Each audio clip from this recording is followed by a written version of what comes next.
Russian partisans said that they killed propagandist Tatarsky. They emphasized that the action was implemented autonomously, without the help of foreign special services or structures. We call on the citizens of Russia to follow our example and provide all kinds of resistance to the criminal Russian regime until its complete destruction. Criminals will not feel safe on Russian soil, the message says. And Russians went crazy after drivers noticed the Ukrainian flag on the ring road in St. Petersburg.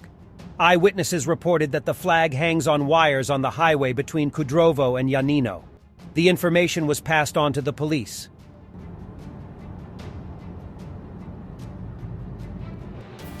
Meanwhile, Pentagon announced that the soldiers of the armed forces of Ukraine are preparing to start training on Abrams tanks. The USA plans to transfer 31 Abrams tanks to Ukraine, the number of a tank battalion.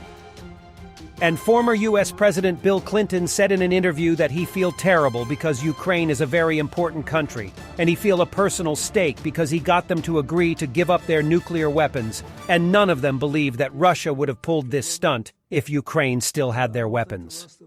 Well, I knew that President Putin did not support the agreement President Yeltsin made never to interfere with Ukraine's territorial boundaries. An agreement he made because he wanted Ukraine to give up their nuclear weapons. They were afraid to give them up because they thought that's the only thing that protected them from an expansionist Russia. So he gave them up.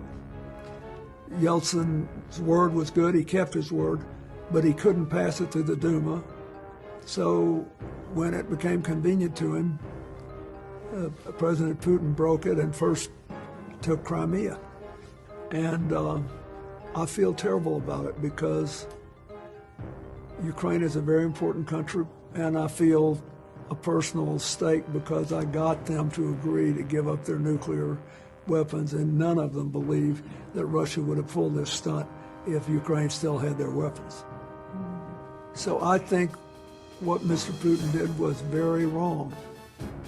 And I believe Europe and the United States should continue to support Ukraine. There may come a time when the Ukrainian government believes that they can think of a peace agreement they could live with, but I don't think the rest of us should cut and run on them. Russian propagandist Skabyeva explains to the Russian population that with Finland joining NATO, Russia will about double the length of its border with the alliance. Тоже важно, руководство Финляндии поднимет флаг страны в штаб-квартире НАТО. Ожидается, что это произойдет во время встречи глав МИД Альянса в Брюсселе, в Хельсинки. Информацию уже подтвердили. После официального вступления Финляндии в НАТО протяженность сухопутной границы России с Альянсом вырастет, внимание, в 2 с лишним раза. К нынешним 1215 километрам добавится еще 1272. После этого около 1/8 части сухопутной границы России будет приходиться на недружественный, агрессивный блок НАТО. Впрочем, на Западе нам, наверное, снова расскажут, что это русские коварные границы приближаются к миролюбивому альянсу. А еще возрастет количество военных учений. Отрабатывать на них, как несложно, наверное, догадаться, будут войну, конечно, с Россией. And NATO says, "Welcome Finland."